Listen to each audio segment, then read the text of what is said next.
rero muri rusange nk'umusesenguzi mu by'ukuri amakuru y'u Burundi ndayafite mu buryo buhagije, ariko reka tubagezeho mu ncamake nk'uko mwarimu bidusabye, kandi tuzagenda tubukomeza tubagezaho igice ku kindi uko iminsi izagenda igenda. Rero bwana munyamakuru, iki kibazo warumbajije amavu n'amavuko y'ibibazo by'intambara n'umwiryane n'amacakubiri bihoraho mu gihugu cy'u Burundi. So rero aho ngaho niho ngiye kugira ngo nanzikire, kugira ngo abakunzi bacu barusheho kumva impamvu hatabaye ingamba zo kuvuga ngo bakosore ibi tugiye kuvuga mu gihugu cy'u Burundi hagiye kwaka umuriro.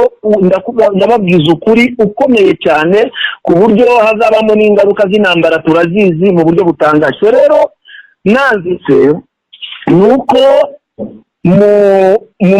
indahera mbere mu gihe Perezida Buyoya yari perezida w'igihugu cy'u Burundi, mu by'ukuri habayeho imishyikirano hagati ya leta y'u Burundi yari iyobowe n'ishyaka rya Iprona. So noneho bakorana imishyikirano n'imitwe irwanya ubutegetsi bw'u Burundi ariyo Frodebu n'indi mitwe, bahurira Arusha. Aho rero Arusha bahuriye mu byo barashoboye mu masezerano bagiranye, n'icyari kigamijwe muri Arusha kwari gusaranganya ubutegetsi, gucyura impunzi no kubaka ubumwe bw'abarundi mu buryo bwimbitse, ku buryo umurundi wese usanga nta uri hejuru y'undi cyangwa se ngo ubone harimo itandukaniro hagati y'abarundi. Mu ncamake kwari kubaka ubumwe bw'abarundi, kandi Burundi bukaba igihugu gifite amahoro n'umutekano. So rero ibyo ngibyo rero babivuze byinshi, kuvanga ingabo ibiki byose ibyo bibaho. Nyuma yaho rero haje kwaduka amashaka menshi, kuko mbere yaho hari ishaka rimwe ari byo ngibyo bya Iprona. So rero hamaze kwaduka amashaka menshi, muri ayo masezerano bagiranye haje gukurikiraho amatora. Ayo matora rero yabaye perezida nyakwigendera nyakwigendera Buyoya niwe wari perezida w'igihugu cy'u Burundi, ari nawe wari uyoboye umuhari wa Iprona. Amatora mu by'ukuri yarabaye, aba mu mucyo, birangira Frodebu itsinze amatora, irongowe cyangwa se yari iyobowe na nyakwigendera Ndadaye. Ubwo rero bwana munyamakuru, inkuru ndi kukubwira ni inkuru n'abarundi baze kutubwira, nimba hari aho wenda twaba twatandukiriye, ariko ayo makuru nkubwira niyo y'ukuri. Byaje kuba ngombwa ko rero hariya muri Kigobe niho hakorewe umuhango w'ihererekanyabubasha hagati y'uwahoze ari perezida Buyoya watsinze mu matora n'uwatsinze mu matora ariwe nyakwigendera perezida Ndadaye. So rero muri ibyo hererekanyabubasha hari igihango Buyoya yagiranye na Ndadaye. Uti gihagaze gite? Muri icyo gihango, kugira ngo abadukurikirana babyumve neza, mu magambo menshi Buyoya yavugiye aho ngaho mu hererekanyabubasha, hari ijambo rimwe ry'ingenzi ngewe nazirikanye, ndetse n'umuntu wese ufite umutima wo gukunda Burundi n'abarundi yakabaye azirikana. Muri iryo jambo rero yaravuze ati, rero nyakubahwa perezida wa Repubulika y'u Burundi watowe, mu ngingo zose twavuze muri uyu muhango tugiye kugirana igihango.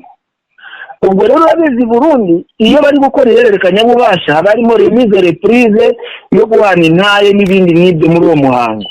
Aravuga ati, ubu Burundi ugiye kuyobora tuguhaye inkoko, niko twabyita mu Kinyarwanda, cyangwa se urutaro. Uru rutaro rero nirwo rurimo ibiryo, ibi biryo biri kuri uru rutaro urasabwa gusangizaho abana bose mu Burundi nta usubijwe ukuboko inyuma. Nuramuka utatiye iki gihango, ukagira bamwe uvuga yuko aribo bashobora kuza kurira kuri iyi mbehe, abandi ukabaheza. Igihugu cy'u Burundi uzaba ugishize mu muriro utazima. Ariko nuramuka wubahirije iki gihango tugiranye, tuzagira Uburundi busasagaye bufite amahoro. Icyo rero, icyo gihango rero nyakwigendera Buyoya yagiranye na Ndadaye, nuko na Ndadaye yavuze ati nyakubahwa mukuru w'igihugu, nanjye ndabyemeye, nzobishira mu ngiro. Rero aho niho habaye ikibazo. Ikibazo cyabaye gute rero? Ikibazo cyabaye nuko Ndadaye akimara gufata ubutegetsi, hari abantu babifashe mu bundi buryo butandukanye. Aho bumeze gute rero? Muri bwa buryo rero butandukanye, ni ukuvuga ngo aho kuba intsinzi y'Abarundi, kuko bo bavuga iby'amoko hariya i Burundi, babonye ko atari intsinzi y'Abarundi ahubwo ko ari intsinzi y'Abahutu. Iyo ntsinzi rero y'Abahutu rero aho ngaho mu gihugu cy'u Burundi, noneho bamwe bari bafite imyumvire ipfuye, baboneyeho umwanya ufatika wo gushaka kugira ngo biyimure mu mateka yari yarahise mu mwaka w'1972. Rero habayeho kwiyimura no gushaka kwihorera. Nyuma yaho rero kugira ngo abayobozi cyangwa se abaperezida bagiye bajyaho, ni nayo ntandaro yaturutsemo mu buryo burambuye urupfu rwa Melchior Ndadaye. Rero icyo nshaka kuvuga ni uko muri abo bose bagiye bayobora igihugu cy'u Burundi nyuma ya Buyoya, nta n'umwe wigeze yubahiriza amabwiriza yo kuvuga ngo asangize ba Barundi ku mbehe imwe nk'uko byari igihango hagati ya Buyoya na Ndadaye. Aho rero iyo cyo cyabaye ikibazo kugeza kuri Ndayishimiye. Urabona ko nawe aho yaziye nibyo mubwira ngo hari igihe abantu bavuga bati bariya tubaheje ku mbehe, we none ntabwo yahejeje Abatutsi inuze ku mbehe gusa, ahubwo yahejeje na bamwe muri bene Abahutu, kuko aho yagiriye ku butegetsi bwa CNDD FDD nabo rero baraje. Ubu ngubu ndi kukubwira ishyaka rya Frodebu na Iprona, kandi aribo ba nyiri amasezerano yo kubaka Uburundi buzira amacakubiri. Ubu ngubu bambuwe agaciro mu buryo bugaragara, haba mu butegetsi, haba mu gisirikare, haba mu gipolisi, inzego zose ayo mihari ibiri ari Iprona ari na Frodebu, kandi ariyo ntandaro, ariwo musemburo wa demokarasi mu gihugu cy'u Burundi. Byose byaracinagajwe nk'uko Abarundi babivuga. Rero icyo rero nicyo Ndayishimiye yakomereje muri uwo muryo wo kudasangiza Abarundi ku mbehe imwe, asumbanisha abana b'u Burundi. Niyo rero ntandaro y'imirwano yaho bamwe bashaka kuvuga bati natwe dukeneye uburenganzira bwacu. Nibwo bwicanyi bwatangiye. Nyuma yaho ngaho ubwicanyi bwaratangiye mu batangiye kuvuga bati turabona ko uko turi kuyoborwa bitari kugenda neza mu gihe cya Nkurunziza, birangira 2003. Murabizi ubwicanyi bwakozwe bukorerwa Abatutsi. N'ibyo ngibyo ntabwo ngiye kubisubiramo, tuzagenda tubijyamo nibiba ngombwa. Nuko intambara zakomeje zirakomeza kugeza na n'ubu ngubu.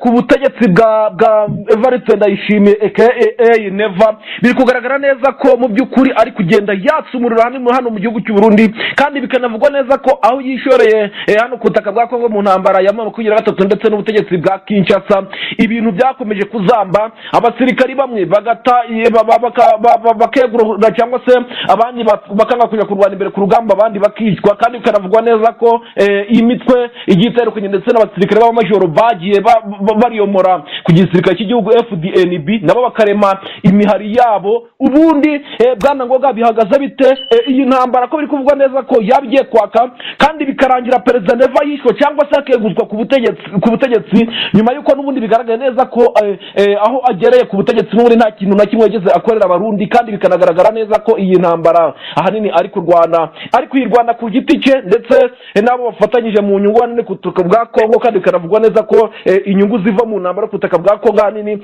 birangira zigiye mu mifuka ya Neva gusa. Bihagaze bite ko biri kuvugwa neza ko ubu ngubu aribwo intambara yo mu Burundi twaba tugiye kubona umuriro? Urakoze cyane bwana munyamakuru. Ibyo ngibyo uvuze rero, amavu n'amavuko ahaturuka ni aho ngaho nakubwiye. Izo rero ni ingaruka zo gutatira igihango cyabaye nk'uko nari nabisobanuye. So rero ubu ngubu turi kuvugana mu gihugu cy'u Burundi, jewe hari sheni imwe nakurikiye yagaragazaga, hari presentation report ya gahunda ya CNDD FDD mu kuzashyira mu bikorwa mu mihigo yabo umwaka w'igihumbi kimwe magana cyenda bibiri na mirongo itandatu. Hari umugabo witwa Gabriel, abakurikiye iyo shene neza bumvise amagambo yavuze. Mu magambo yavuze ntabwo tugiye kuvuga byinshi. Yavuze ati nk'ubu ngubu mu matora tugiye kujyamo, tuzi ko amatora y'ubushize habayeho ubusuma nk'uko babyita, ubujura babyita ubusuma mu Kirundi. Ariko hamwe n'ubwo busuma mumenye yuko dutegereje mu matora ya perezida wa Repubulika w'u Burundi. So rero muri ayo matora rero ndashaka kubabaza, ni ikihe kintu Ndayishimiye azajyana mu baturage abagaragariza ibyiza yabagejejemo? Ati cyambere, turi mu mutekano muke haba mu gihugu n'ingabo ziri gushirira muri Kongo. Ati cya kabiri, mu bijyanye n'iterambere, reba essence, reba imihanda, reba amaferuje. Yavuze ibintu byinshi cyane. Ati tunareke no mu baturage basanzwe bo mu nzego za polisi n'igisirikare, hari ibikorwa remezo byasubiye inyuma, ahubwo byavuye aho byari biri mu mugani wabo ngo bigwa mu rudubi. So rero agaragaza mu mibereho myiza, agaragaza inkingi zose zishoboka kuba perezida Ndayishimiye yapresenta kugira ngo ashobore gukonvenka abarundi. Asanga nta n'ingingo n'imwe ihari ishobora kuba yakwitwaza. Aravuga ati rero mu matora ya perezida wa Repubulika muzareka abaturage baba aribo bihitiramo umuyobozi ubabereye ushobora kuzakosora ibi ngibi byangijwe. So rero aho ngaho icyo nshaka kuvuga ni iki, mu kuvuga kwe nuko yabwiye abari aho ngaho muri iyo nama, arababwira ati mu nkingi eshatu mufite hari inkingi imwe mwibagiwe, inkingi y'umuturage w'umurundi. So rero ubu ngubu turi kuvugana, abaturage b'abarundi bamaze kurambirwa ubutegetsi bwa Ndayishimiye ubu ngubu, ndetse no mu gisirikare. Ni nayo mpamvu bamwe biyongoye mu gisirikare bajya kure mu imitwe irwanya ubutegetsi bwa Ndayishimiye, ndetse n'impunzi zahejejwe hanze kuko nizataga zicwaga. Biravuga ziti tugomba gutaha, ariko dutaha mu gihugu kirimo amahoro.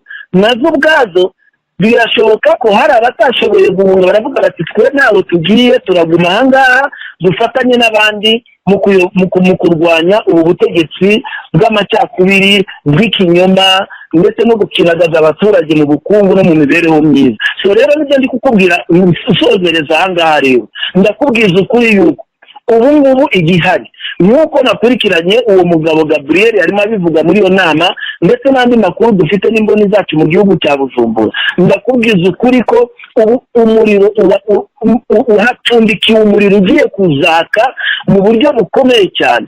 Ariko ikintu bari gushaka mu gihugu cy'u Burundi, wumvise neza, nuko bashaka ko Ndayishimiye n'iyicwa rye hanyuma igihugu kigashyirwa ku murongo. So rero Ndayishimiye rero Evariste Ndayishimiye ntabwo ari we wenyine, usanga anafite n'uriya perezida wa CNDD FDD. Abo bose babanye aho ngaho nakubwiraga muri za wari ujya uvuga za Wimbi na Here muri FDD CNDD, nuko nguko ingengabitekerezo bazanye na n'ubu ngubu bakifite, kandi ubutegetsi bwabo byanga byakunda buzarangirana, kuko ubu bategereje mu gihe cy'amatora ikintu imbarutso gusa, kuko ingabo ubu ngubu ziri ku mututu. Abaturage nabo biteguye gushyigikira abazahaguruka barwanya ubutegetsi.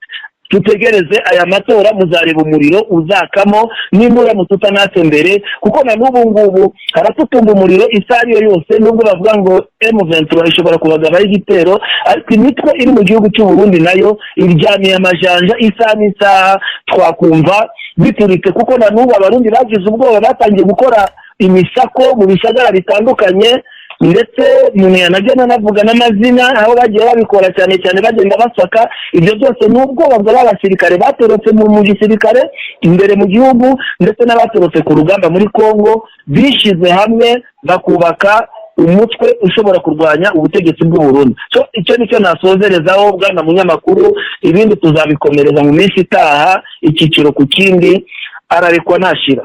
no kuvuga ngo ngiyi isoko y'intambara cyangwa se suruse y'intambara igiye kwaka mu Burundi. Ahanini bikavugwa neza ko benshi bari kwandika ko bashobora kuba wenda bagiye kwiterwa na 23 ariko na Neva nawe mu by'ukuri umuriro ugiye kumwakira ntusanzwe. Tugiye kwingira n'ubundi mu makuru ari gukomeza kugenda avugwa. Bwana Ngoga, iyi ntambara yo mu Burundi urabona hanini ishobora guterwa na 23 cyangwa se wenda ishobora n'ubundi kwatswa n'abarundi ku giti cyabo? Dusoza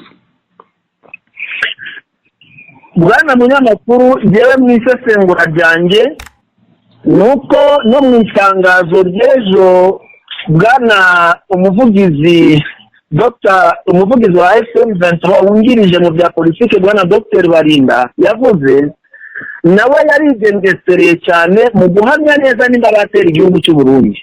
Rero nanjye ku giti cyanjye nuko mpora mbivuga icyo kintu nganigengeseraho nshingiye ku mategeko mpuzamahanga, kuko ndi umwe mu bashobora kuba bafitemo ubumenyi ndetse banatanga n'ikiganiro no guhugura ku bijyanye na law of war cyangwa se amategeko mpuzamahanga yo mu bihe by'intambara, kuko bivamo ibice bitatu: mbere y'intambara, mu gihe cy'intambara na nyuma y'intambara. So rero icyo mvuga cyo, uwo muriro ushobora kwaka mu Burundi njyewe mwiteze hagati y'abarundi bo ubwabo, ariko simbona 23 ijya kugwa mu mutego wa Ndayishimiye ishaka kubemvoruvinga mu ntambara ishobora gukururamo Tanzania na Afrika y'Epfo mu gufasha igihugu cy'u Burundi baza guhangana